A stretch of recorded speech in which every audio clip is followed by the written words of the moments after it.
welcome everybody, and this is our Gilded Glass and some other classics book launch tonight for our virtual audience from people all over the country and the world if they want. I'm Kevin J. Anderson, and a lot of you may already know me as a science fiction writer, as a mild-mannered science fiction writer, but I also have an alter ego in that I am the director of the publishing concentration at Western Colorado University for the graduate program. And I'm introducing my partner in crime, my co-professor, Allyson Longueira, who is also the executive editor of the anthology we're going to talk about tonight. Say hi, Allyson. Hi.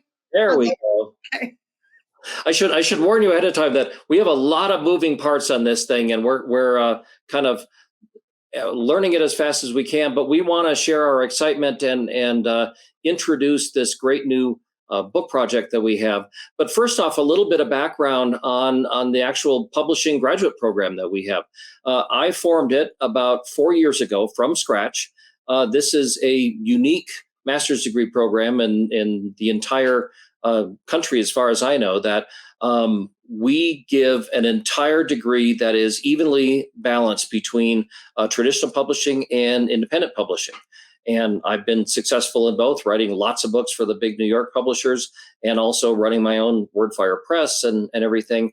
Allyson is masterful as the publisher of WMG Books, and she has worked in the newspaper industry. So we've got a lot of background under us, and we've got this program with great students, and it's growing incredibly. And it's not just like an esoteric academic program. They really do hands-on stuff and real projects. And Allyson, why don't you tell about the solo projects that every one of our students does this year? Yeah, so one of the great experiences our students have is to pick a classic work. It needs to be in the public domain that they can own as their own project, and they can go through the entire process of getting the manuscript and finding it, doing a cover, finding arts, putting it all together, soup to nuts, the entire book project. So it's great fun for them. We're going to talk about that more later in the show, but we will come back to that because they're doing some really, really cool projects there on their own. Well, and kind of the star of the show tonight, we are releasing a big project that the students have worked on all year. And every year they come up with an original anthology that they create the idea for it, they brainstorm it, and they put the whole thing together. They read the slush pile, and we'll talk about that later. They edit the stories, they design the cover, they release the book. And I know we got a big on the screen there, but I'm going to show that it's real here. I'm going to cover up my own face with it. This is this year's anthology called Gilded Glass, and it's made possible by funding through Draft to Digital. And we'll have Dan Wood from Draft to Digital on in a little bit.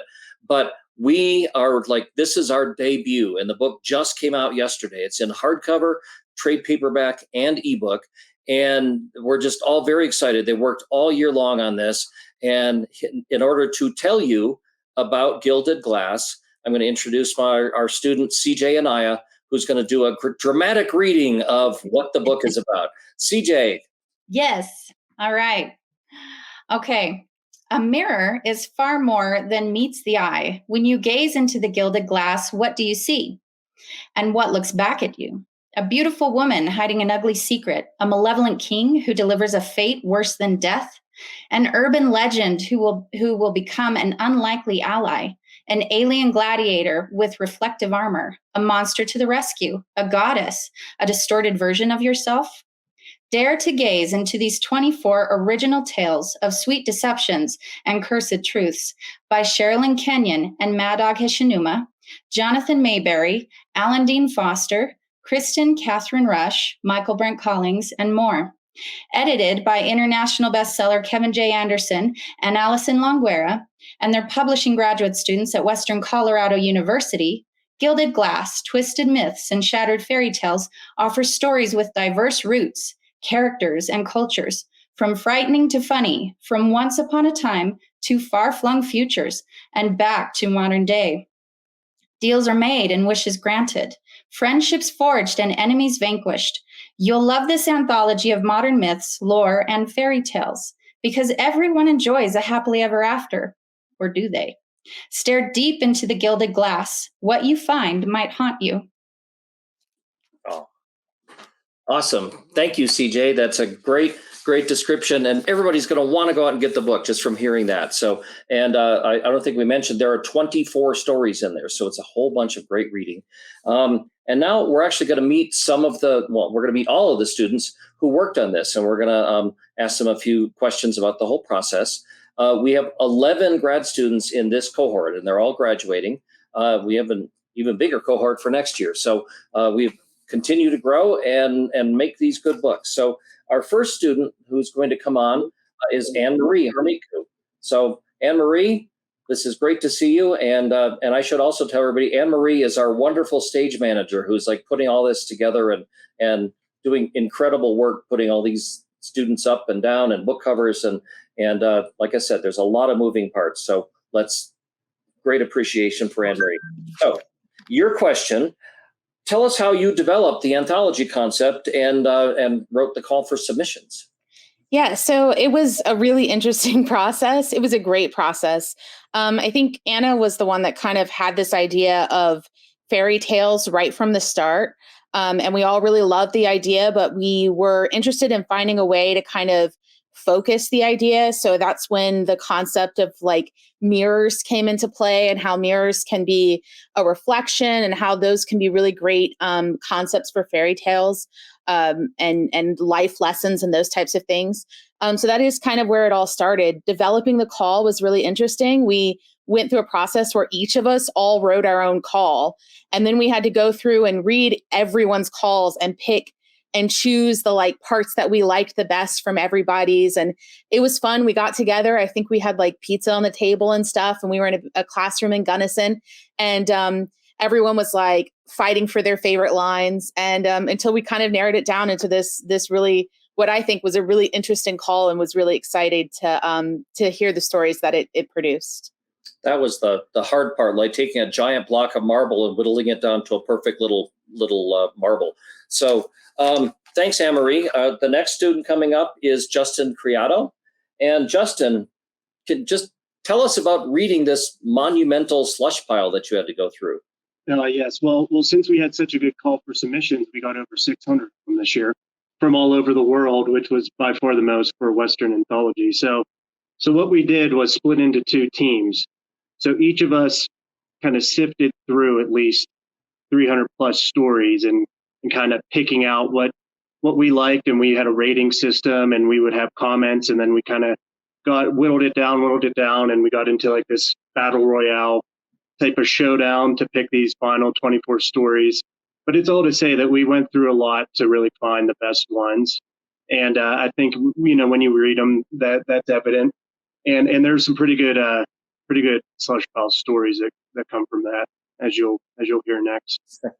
Well, speaking of slush pile stories, it wasn't all just absolutely boring. So thanks, Justin. We're going to bring CJ back on again, because we're going to ask her for some interesting slush pile stories. Out of 650 submissions, they couldn't all have been just bland and professional and boring. No. Someone thought that they would get very, very creative and sent nude photos as a way to express themselves. How that fit the theme or was an actual story, I do not know. Fortunately, there were a couple of the members of our cohort who they saw that and immediately got rid of it before anyone else had to lay their eyes upon it. So that was a fun story right there. But for as far as other fun little things, it was just interesting when someone would write or send in a story that had nothing to do with the theme. So I think we were all looking for those very weird and strange things, but the nude photos was a doozy for sure. Wow, that's interesting. So, but you did manage to get through them and go into some other things. So, thank you for helping us pick all of them. I'm going to go through. Let's see our next one. Thank you, CJ. We've got Savannah Stutkin, who's up next. Savannah is one of our graduate students who. Let's see. Your question is, so how is it like being mean and writing corrections for 600 of these submissions that came in? Yeah, I mean, it definitely wasn't my favorite part of, the process, but it was definitely something that had to get done. And it was a really good learning experience. And we always try, in our rejection letters to provide some sort of feedback for the authors. So in the future, they knew what they had to improve on. So it was like a learning experience for us and for the authors, I felt like. But overall, I feel like it just made writing the acceptance letters all that more rewarding. Oh, well, that's a great way to look at it. Let's see. Thank you, Savannah. And next, we're bringing up Michelle Harper. So you had a lot of students here. So there's Michelle Harper. So your question, Michelle, is, so out of all this mountain of submissions, 650 of them, how did you pick the right ones? It was so hard to choose. There were so many good stories, but after we'd gone through all the submission and narrow it down to about the 150 top stories, then we had to rate and fight for the best 25 to include. In fact, one of my favorite stories was accidentally rejected. Just wanted to emphasize it was not intentional. And so I was able to use that to fight really hard to get it included in the anthology. And I'll let the readers guess which story that is when they read it. Well, we might actually talk with him a little bit later in this program, but yeah, it was with all those submissions that there were like one or two accidentally fell through the cracks before they got the full consideration, and you just dove after that one and you wanted it. So glad to have it, and thank you, Michelle. And last up for me, and then I'm going to turn over the questioning or interrogation to Allyson. This is for Kay Booth. There's Kay. Hi. So, Kay, can you tell us about, it was originally, what was the anthology originally called, and did we change the title? So originally our title was Mirror Mirror. And when we were figuring out what kind of anthology we wanted to do and everything, we all got together and we thought that was just a great title. And it was a good title. But later, when we were exploring for keywords and that type of thing with Publisher Rocket, we found that there were many, many books with that name. And so we wanted to be a little bit easier to find. We did some more research. Mirror Mirror turned into Gilded Glass, which had less competition and was still quite searchable. Along with the change in title came a change in subtitles as well. Mirror Mirror Modern Miss became Gilded Glass, Twisted Miss, and Shattered Fairy Tales. Although we lost some of our wonderful alliteration, the subtitle was much more descriptive of the stories contained within, making it easier for readers to identify if this is a book that they would like or not. And so that's where our title came from, and I think it's a really good one. All right. Thank you, Kay. And You bet. I'm going to drop back, and Allison's going to ask the next couple of questions. Thanks, Kevin. All right, so Mandy. Hi, Mandy. Hi. Hi. Hey, can you talk about working with the authors to copy edit their stories? I definitely can. So this was a really exciting part of the process for me because I'm a bit of a grammar nerd. And it also gave us the chance to put into effect some of the things that we had been learning since the very beginning. So since Allison's first lecture to us, she was teaching us about the importance of what makes a good editor. And so the mark of a good editor is to be invisible. You should never see the mark of the editor coming through over the author's voice. So this gave us a chance to really put that into practice. So each of us was assigned to work with 2 or 3 of our authors, and then we got to work with them, email back and forth, trade ideas so that we were making the stories clear without losing anything from those authors. Thanks, Mandy. Mm-hmm. All right, next up. Hi, Aisley. Hello. Hey, can you tell us about writing the pithy cover description and the press release? Yes. So that was a fun experience. So as we talked about earlier, it was quite the adventure pulling together the call for submissions, and there were some cage matches and stuff like that. We learned from that experience, and this time we all wrote our own separate that cover copy, and we came together and we pulled the best pieces out and cobbled it together to what CJ read earlier. We did about the same for the press release as well. That's awesome. And can I just say, Aisley, what an awesome background you have right there. Thank you. So Anna, tell us how did you develop the cover art? Yeah, so all of us as individuals went through stock image sites and we found cover images that we felt represented our book as a whole. But of course, you're going to get different outcomes from each person. Everyone has a different vision. So we compiled all of those and we voted on the ones that we felt best represented the cover. And I know we've seen it a few times, but so we came up with this mirror image, and it has like a flower wallpaper behind it. It had some imagery in here that we ended up not really using. And then we also came up with fonts that we felt really emphasized the genre and would give the audience the right impression if they saw it, if they thought this would be a book they're interested in. So after all of that was selected, we voted on the best fonts. We had put together sample covers, each of us, with the same cover image, different fonts, different layout. After we did all of that, Allyson put together all of our favorite parts of the cover and compiled it into this final version. Thank you so much, Anna. Hi, Leah. Hey. Hey. So Leah, now that you have a copy in hand, how does it feel to see what you produce? So backstory, I'm a huge introvert, would rather stay at home on a couch with a book before I go out and interact with people. But this sort of thing with getting to hold the book, getting to see, what the authors were able to do, what the students were able to do as editors, it really just feels like a party. And it's really kind of the first and only kind of party that I'd really like to be a part of. So it's just definitely the community I really like. Awesome. Thank you so much. Well, I'm going to turn it back to my illustrious co-professor, Kevin. Okay, and I'm not sure whose microphone's being rustly, but like I said, we're doing this live. Look, we're in my office here with the cat toy in the background. So this is what the fun part of a book launch is. But now that you guys have a good feel for what Gilded Glass is and what the whole concept and the whole process and how the students worked so hard about it, I want to introduce how this became possible, because this is a real anthology. It's professionally produced, it's professionally sold, and we pay professional rates for the stories. We are able to pay 5 or 6 cents a word for all the stories, which puts us up right with the main professional markets.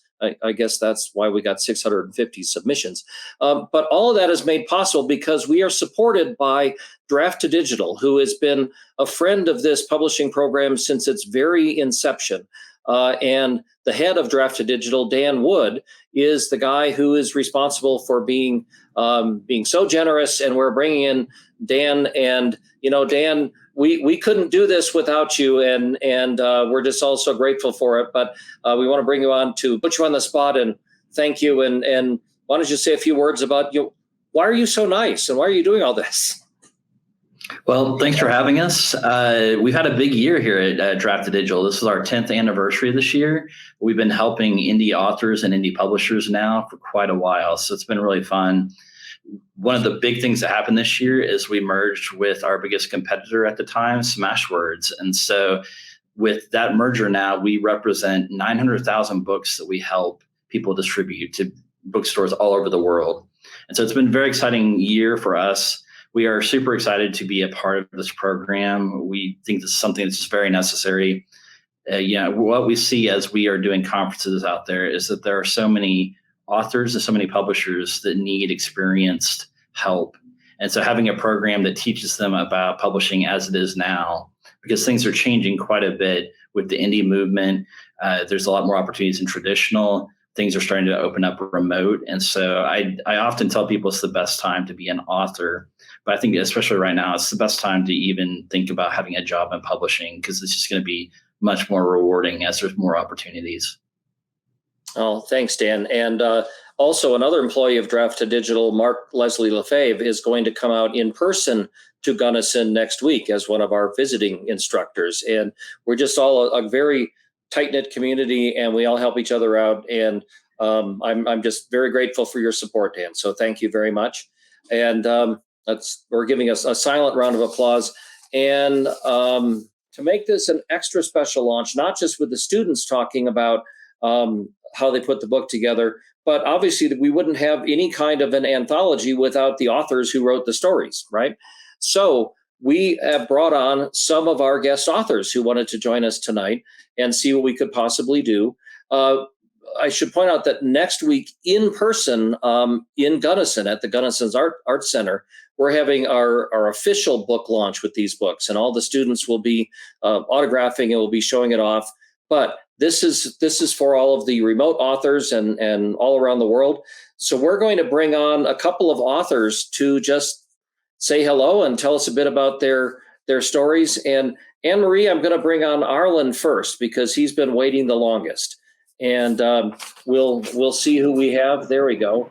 There is Arlen Feldman, whom I just met at a convention a couple of weeks ago. So Arlen, why don't you say hi to people, tell us the story and how it was working with the anthology and anything else you want to say.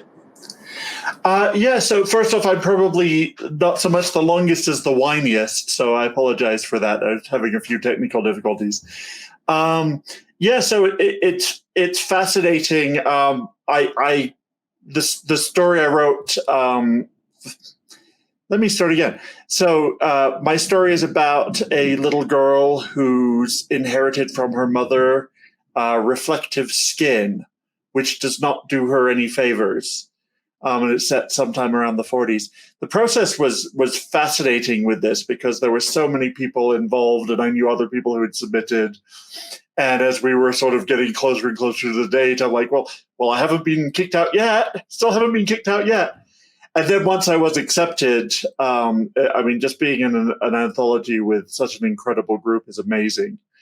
And working with the team was really, really good.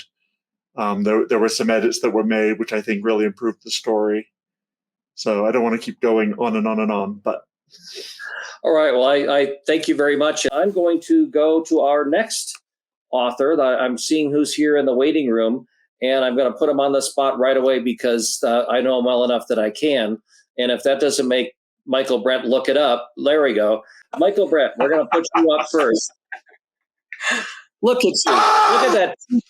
Look at that T-shirt that you've got. So stop. This is Michael Brent. Yeah, I got dressed up for you. Yes, well, he is our. The irony here is that I'm going to give a little background. So Michael Brent Collins is a best-selling author. He's a very well-known author. He writes adequate fiction, and better than that. I'll take it. I'll take it. But what's funny was that we'd invited a couple of big-name authors in, and Michael Brent wrote me and said, but can I write one too? So I said, of course you can write one. And what happened was he said in stories, and we have our students who are divided up. So the different students work with specific authors. And one of my students happens to be a really big fangirl of Michael Brent Collins. So I said, well, let's let Amy Michelle work with Michael Brent. And now the irony is that Amy Michelle has been unable to get on tonight. We've been trying back and forth to get her on. So anyway, tell us about your story and working with us. And you have kind of a pun in your title that most literary people will figure out, but go ahead. Well, first of all, I apologize. My video is going in and out. We have 127 degrees where I am, and I think we're losing power in different grids, so I apologize. But first of all, the story is called The Reflection of Daria Black, and it's kind of a take on the portrait of Dorian Gray.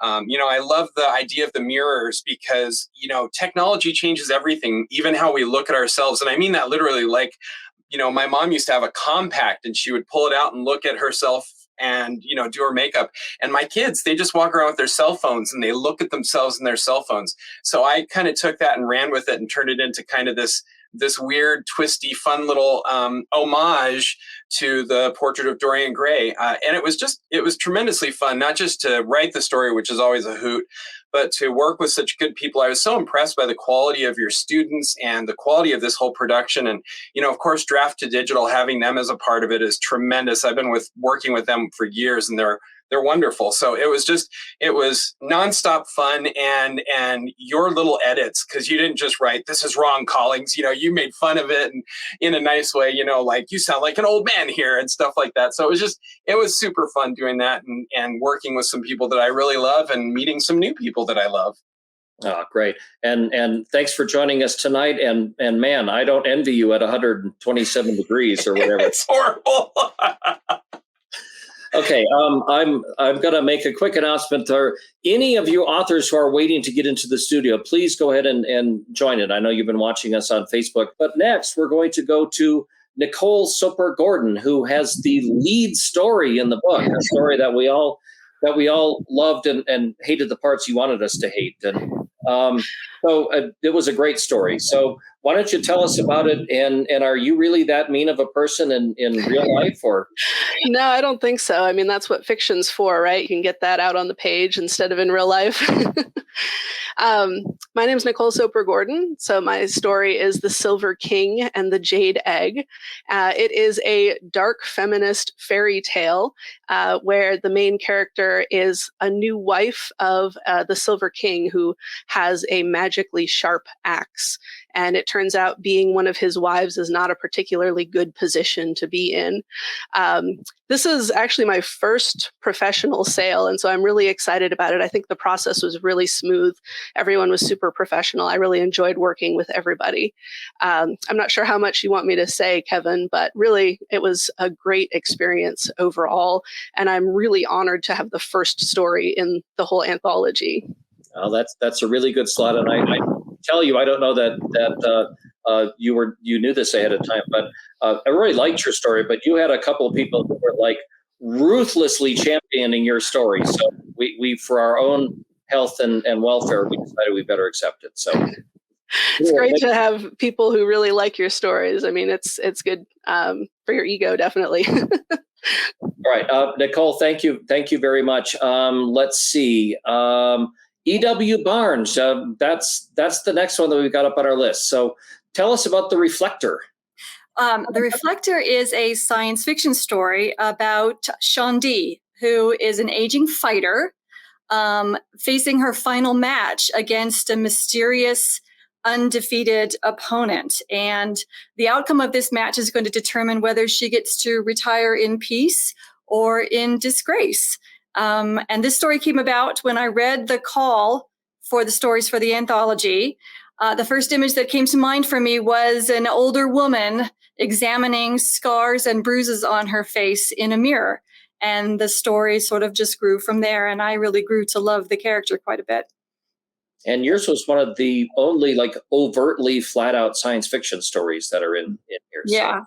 Yeah. I've started to read a little bit, and I'm really looking forward to getting my hardback copy so that I can delve in and enjoy it very much. This has been a great experience. It's an honor to have been part of this anthology. I want to thank everyone who made this possible. And I want to say a special thank you to Aisley Milner, who was my editor.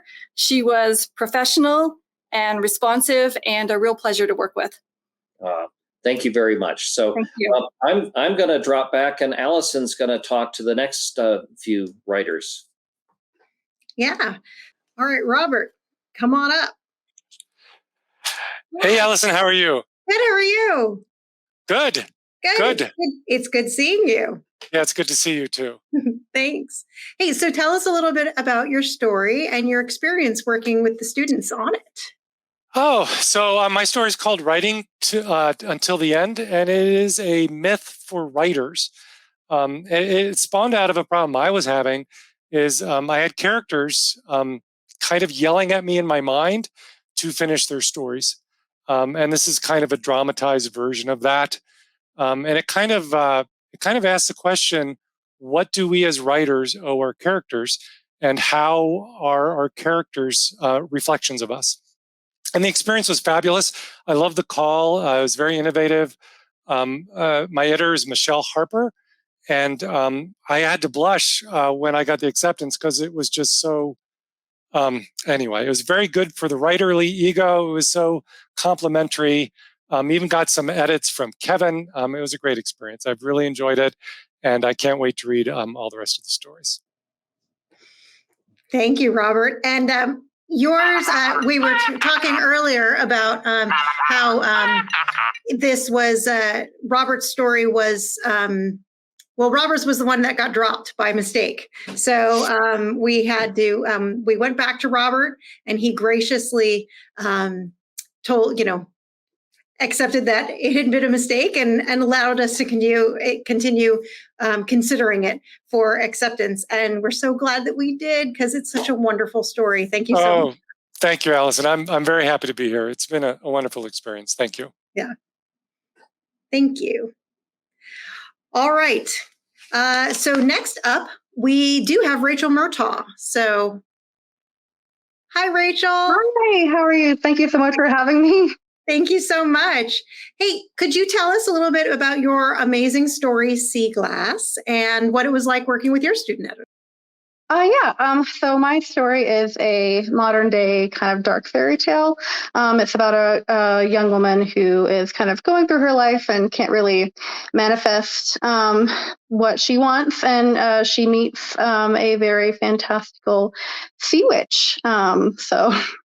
And that turns out interestingly. But I had a great time working with the editors. It was just a really great experience. It was my first time working with a team like this, so it was very exciting.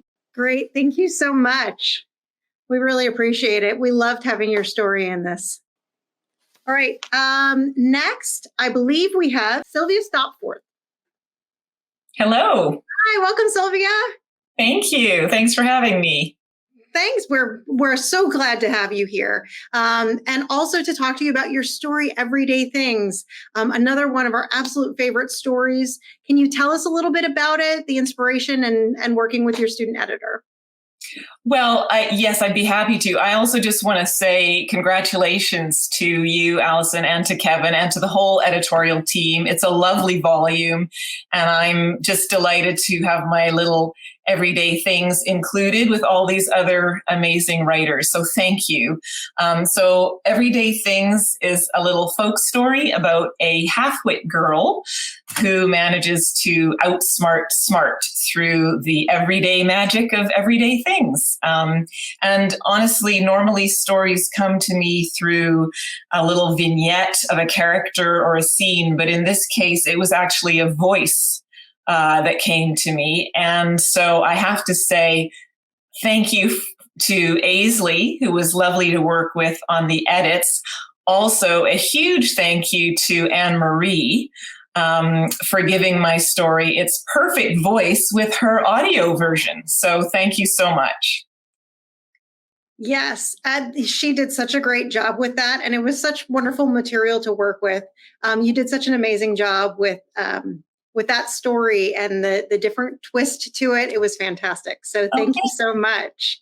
Thank you very much. Yes. So, and I believe there is a link on Kevin's Facebook page to the audio version of the story. So definitely go check that out. Not yet though, because we're not done.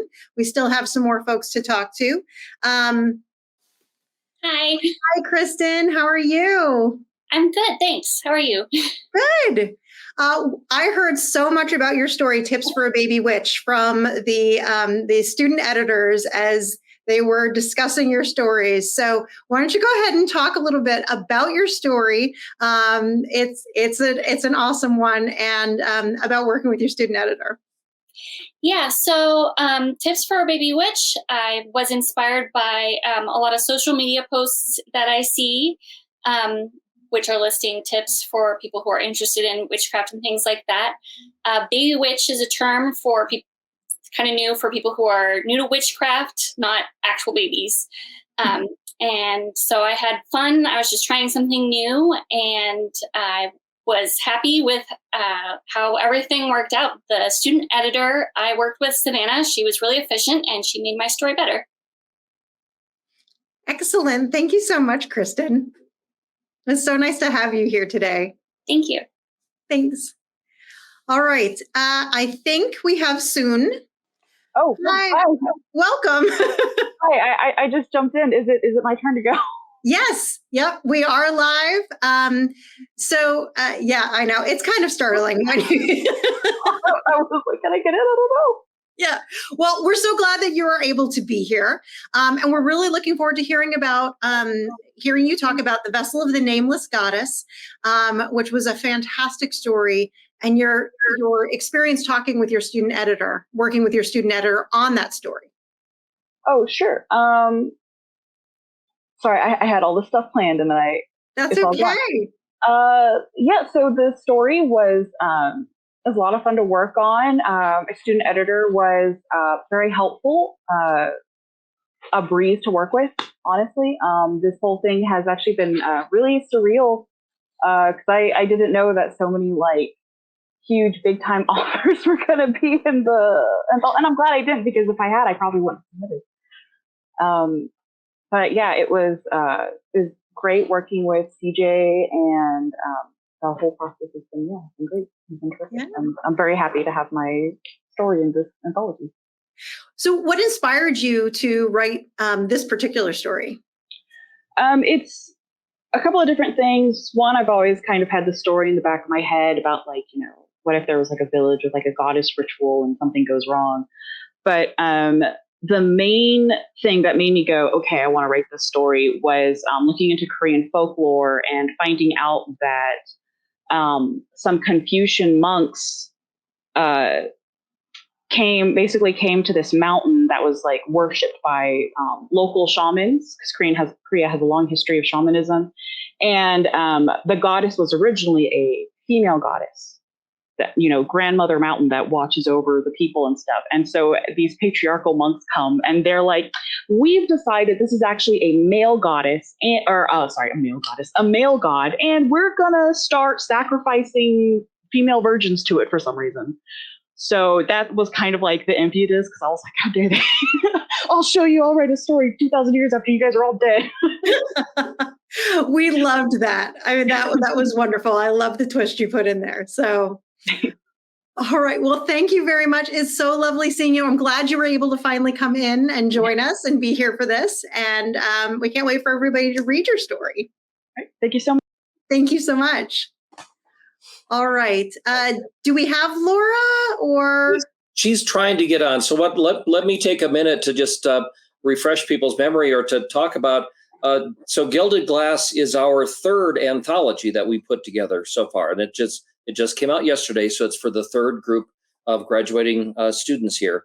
The very first year, we did one called Monsters, Movies, and Mayhem, about movies and, just what the title suggests. And that was a great experience. It was kind of our first time out. We were trying to figure out everything. And then it won the Colorado Book Award for Best Anthology. So I guess we did a pretty good job. The students knew which stories to pick. So there was that. And then last year, we released one called Unmasked. And so there's another one that just came out, and we released it in a big gala book signing at the Gunnison Arts Center last year. And now this one is Gilded Glass. So we're going to move on. We have one other author who's maybe trying to get in, and we'll shuffle a little bit if we can. But we need to move on because this. Oh, wait, she just came in. Laura, I see Laura's there. So we're going to do Laura VAB because her name is difficult to pronounce, and we'll let her do it. And we're going to surprise her because she's been trying to get on right now. And can you hear us, Laura? Hey, I'm so sorry. I don't know if anybody can hear me. All of my sound just vanished when I came in. Let me see if I can. Oh, no. Okay, hey. Okay, you can hear me. That's great. Okay. And I think now, I don't know, somehow when it went live, it shifted devices on me. I am so sorry. I'm actually streaming from a hotel room that I got into just a couple of minutes before this went live. So this is definitely not my tech setup. So hi, thank you for being patient. Michelle was my editor. She was absolutely fantastic to work with, and it's not working. All right, there. I know you're all laughing out there. This is our homegrown presentation, so that's as best as we can do. Now we're going to move on quickly to talk about, and I'm shuffling my agenda pages here. All the students, each one of them produces a fine edition of a classic book, and they do that all themselves, start to finish. And we're going to give like a quick rundown now of the student projects from this year. And let's see, from my list, the first one going up is Leah Wu. So Leah, tell us about your project this year. Definitely. So I chose Lair of the White Worm. It's written by Bram Stoker, the author of Dracula. It was published in 1911, a year before Stoker's death. It lasted about 10 years before someone came along and heavily abridged it and rewrote it. And it thereafter went down in history as one of the worst horror books ever written. So my new edition I came up with, it restores the original unabridged version as Bram Stoker intended it. Lair of the White Worm has a slow descent into madness, murder, and monsters, with possibly a giant snake wandering around as well. Thanks, Leah. That's great. Next up is CJ Anaya. Again, let's hear about your book, CJ. Okay, so I decided to focus on Lafcadio Hearn's Japanese ghost stories. And so I took some of my favorites and put them in a collection. Lafcadio Hearn took his love of culture and myth, and he introduced us to the world of Japanese folklore with Kwaidan. It was a huge collection of his ghost stories. And in this classic volume, it includes some of the most well-known and beloved of Hearn's stories and offers us an eerie taste of what goes bump in the night. So you guys will discover tales that are hauntingly lyrical and spookily complex. And I was able to say that. Thank you very much, Kevin. Thanks, CJ. We rehearsed some of her alliteration. That might not have worked. Let's see. Next, Michelle Harper. My graduate thesis project is an exquisite republication of personal recollections of Joan of Arc by Mark Twain. Not only was this the final full-length novel of his career, he also called it the best of all my books. And although he was often sarcastic and irreverent, Mark Twain's deep respect for Joan of Arc fascinated me, and I had to share this story with the world. I hope you love it. Next up is Mandy Holly with King of Elfland's Daughter. Hi, everybody. So, great modern fantasy authors often say that they stand on the shoulders of giants who came before them, like J.R.R. Tolkien, C.S. Lewis, Ursula K. Le Guin, or Neil Gaiman. But whose shoulders did they stand on? For my solo project, I dove into the sweeping scenic sorcery that is Lord Dunsany's seminal novel, The King of Elfland's Daughter, one of the foundational works that helped create the modern fantasy genre. And next up, we have Anna Stalewski, who's going to tell us about her project. Very interesting project. So my project is The Best of Mary Diana Dodds, an author ahead of their time, by Mary Diana Dodds, a.k.a. David Lindsay, a.k.a. Walter Sholto Douglas. So delve into the works and mystery of an LGBTQ plus author whom historians are still trying to unravel over 200 years later. Previously known as the quiet but intelligent wallflower friend of renowned author Mary Shelley, Mary Diana Dodds is far from the ordinary 1700s daughter of an earl. Believed to be the first known transgender author, historians have been working tirelessly to uncover the truth behind the life of this groundbreaking author whom society has forgotten. Great. Thank you, Anna. And next up is Savannah Stutkin with her project. Hi, yeah. So my project was Carmilla by Joseph Sheridan Le Fanu. And so before there was Dracula, there was Carmilla, and Carmilla shocked the world. It was ahead of its time. Carmilla is the original female vampire story that continues to influence modern media today. And Allison's going to introduce the next batch. All right, so next up we have Kaelin Booth, who's going to talk about her project, which was Weird Tales, Best of the Early Years, 1926 to 20. My project was, well, let's see. Weird Tales magazine is an iconic publication which precedes genre fiction and features the forerunners of modern-day science fiction, fantasy, and horror genres. Now, Weird Tales, Best of the Early Years, 1926 to 27, that's my project, contains some of the best stories Weird Tales published from those years, as well as the original header illustrations. This volume includes classic short fiction by some of the early masters, including H.P. Lovecraft, Seabury Quinn, Gray Laspina, Frank Belknap, Long Jr., Edward Hamilton, and many more. So that's it. That's my project. Great. Thanks, Kay. All right. Next up, we have Amy Michelle Carpenter to talk about her project, which is quite timely. Everybody loves Loki from Marvel. I know I do. But do you know the real story of Loki? Loki, the mischief behind the legend, tells the story of the original Norse myth, Loki's adventures with Odin, with Thor, and his ultimate downfall and Ragnarok. So if you love Thor and if you love Loki, I'm sure you'll love this book by a 3-time Newbery Award winner. Thank you so much, Amy Michelle. I'm glad we were able to get you back. All right, our next student to talk about her project is Aisley Oliphant, who will be talking about one of my favorite all-time characters from literature. Hello, everyone. Can you see me and hear me okay? Okay. So the Elusive Pimpernell, this lovely book here, is the thrilling third installment in the iconic adventures of the Scarlet Pimpernel, pitting Sir Percy against the wily Chauvelin once again in a battle of wit and cunning that stands between the thousands of innocent lives and the ignominious bite of Madame Guillotine. Credited with the hero of the secret identity trope, the Scarlet Pimpernel and his exploits have captured the imaginations of readers across the 20th century. The series housing the most historical accuracies of any French Revolution-centric fiction at the time.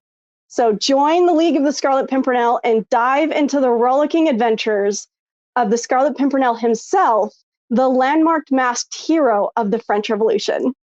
Thanks, Aisley. And I introduced Aisley by her pen name because that is what she edits under. So just for clarity on that one. Up next, we have Justin Creato, who is going to talk to us about our other Weird Tales project. Yeah, like Kay was saying, Weird Tales was like one of the earliest, if not the first publications to feature these just like strange and bizarre stories about the occult and alien invasions and supernatural phenomena. And they had some really big names in those early years, like Lovecraft, Harry Houdini, the magician, also wrote there, and Lovecraft was his ghostwriter during that time. So what I did was comb through those initial years of 1923 to 1925 and pulled out these 13 tales of terror that I believe will still kind of strike a chord with modern audiences. Thanks, Justin. And finally, we have Anne-Marie Hormaku, who is our host for this evening and is also going to talk to us about a very creative project she did in which she went and found some ghost stories from a very popular classic novel and gave them a life of their own.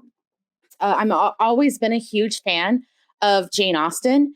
And so in Jane Austen's Northanger Abbey, one of the characters gives the main character, Catherine, a list of truly horrid novels to add to their reading list. And those novels were thought to be an invention of Jane Austen, but it was later discovered that they were actually real stories. So I've edited 2 of those stories together in a Northanger Abbey double feature. And that includes The Castle of Wolfenbach by Eliza Parsons and The Necromancer by Lawrence Flammenberg, translated by Peter Will. I think it's a really great story and is a great companion story for anyone reading the Northanger Abbey. Great. Thank you so much, Anne-Marie. All right. I am now going to turn it back over to Kevin to close down the program. No, I'm not closing down the program. Well, no, not the show. End the show, man. Let people All go. right. Allyson and I have known each other for many, many, many years, so we didn't just start teaching together. Anyway, so the most important part that you're going to be wondering about after all this is where can you buy all these wonderful books? And obviously they're at Amazon and other places because they're widely distributed, but they're all on this page because they come out from Wordfire Press and wordfirepress.com.